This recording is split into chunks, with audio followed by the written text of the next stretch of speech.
All right, how do I describe him? He's like, if you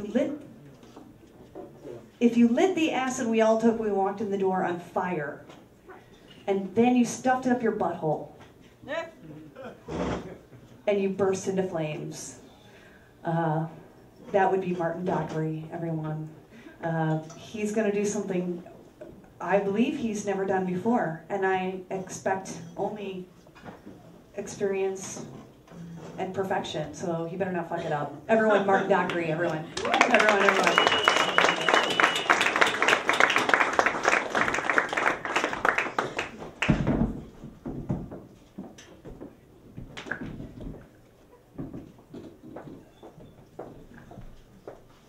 It's difficult to say when you are in the middle of a desert, but it certainly felt like it was the hottest day of the year. As I was riding in the back seat of a big, boxy car that was bouncing down a dirt road that was etched into the face of the desert like a long scar that stretched all the way to either the horizon or infinity, whichever we would arrive to first. And no one in the car was speaking. Not the man to my left, not the man to my right, not the man who was driving, not the woman that was next to him. Their faces pointedly averted from my own, each looking out their respective windows as if something might happen out in that stark, still landscape. And me, if I arched my head all the way back, I could just make out 3 large birds of prey, vultures, who knew, obviously from experience, that when a car was this far from civilization, it wouldn't be long before one or all of the occupants would be dead. I was offering up the usual protestations that I'd heard countless times offered to me. I was saying, you see, you have the wrong man. But I wasn't being very convincing. And frankly, I don't think I wanted to. Behind my back, my hands were bound so tightly that I couldn't even feel them. So that it was as if I had no hands at all, and in this way was unbound. And a smirk had etched itself upon my cheek as I leaned forward and I said, I am just a butcher. And you could hear me laugh then, because after all, that's what they called me. But you must understand, it wasn't me laughing. It wasn't me who had etched this smirk upon my cheek. It wasn't me who was speaking. No, I was merely following the directives of my mind, from which I'd grown so estranged that I could no longer even say what he was thinking. I have no idea why he would do the things he did, or when he would do them. It was my role merely to follow his commands, to move these legs when he needed to walk, to breathe when he needed to breathe, and to look through these eyes at all the souls that expired before him. I am the body. I am the heart. I am the conscience, and it is my role to feel through these hands and through this heart all the pain that he causes to all the people around him. I have pulled so many triggers. I have sliced blades across so many throats. I have watched the lights extinguish themselves from the eyes of so many people, measured their breath as they grew shallower and shallower, and watched as their blood slowed to a trickle. I wish that long ago I had had the courage to do what these brave abductors soon plan to do to me. But as bad and as horrific as it is to watch 1,000 people disappear before your eyes, it is nothing compared to my own fear of self-annihilation. And it is this cowardice, this fear of stopping my own heart, of preventing my lungs from breathing, that makes me complicit in all the deeds that my mind has forced upon me.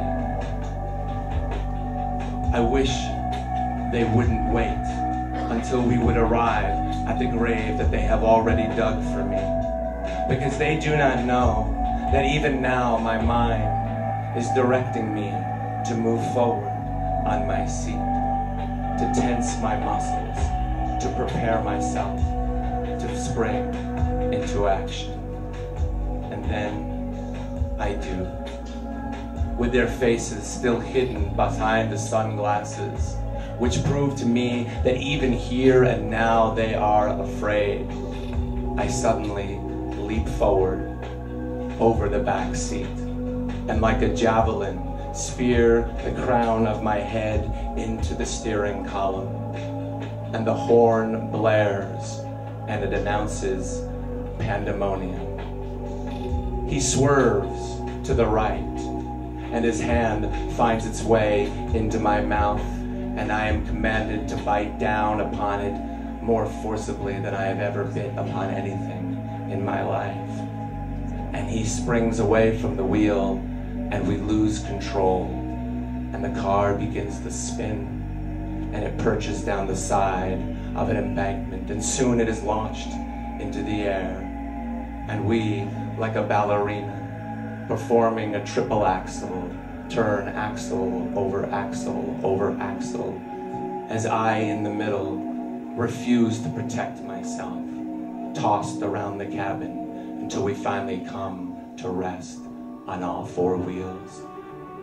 And there isn't a sound, or rather, it's my head that is smacked with such force against the dashboard that I can no longer hear.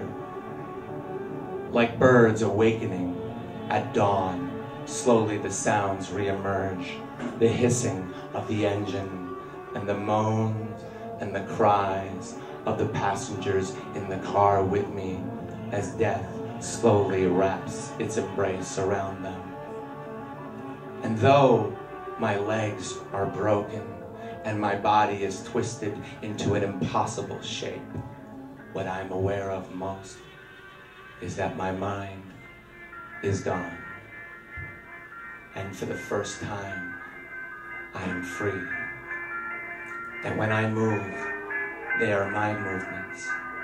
And when I speak, it is the first time I have ever spoken in my life.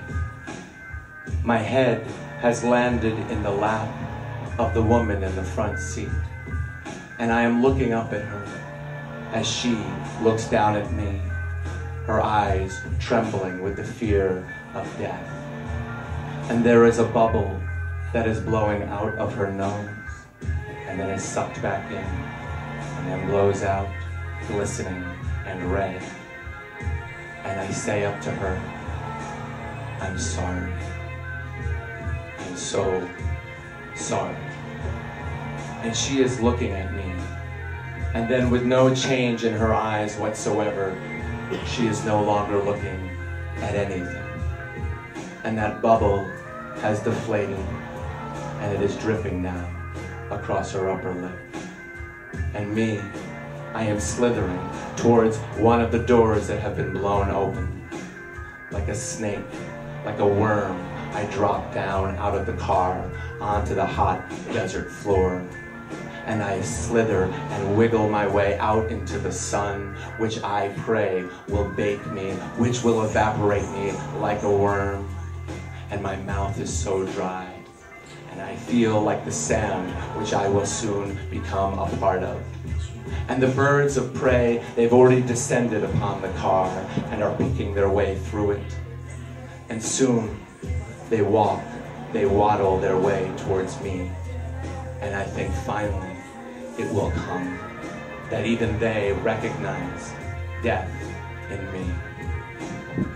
But instead, one of these birds slowly stretches its wings, large and black, each feather articulated and blocking out the sun. And the second bird does the same. And the two of them form an umbrella, a shield against the sun, while the third bird reaches down and kisses me upon the lips. And try as I might, I cannot help but lick the moisture off, because I'm so thirsty.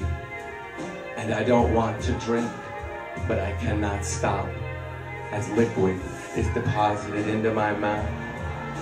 And I am looking up at them, and I am saying, please, I am not the man you think I am. You must let me go.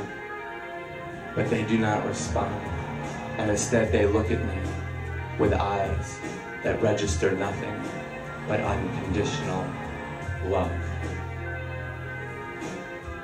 Thanks.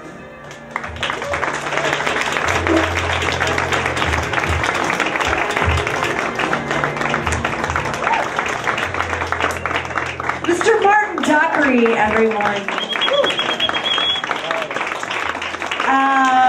He was like, you know, I think it's going to be kind of creepy and sort of Halloween-esque.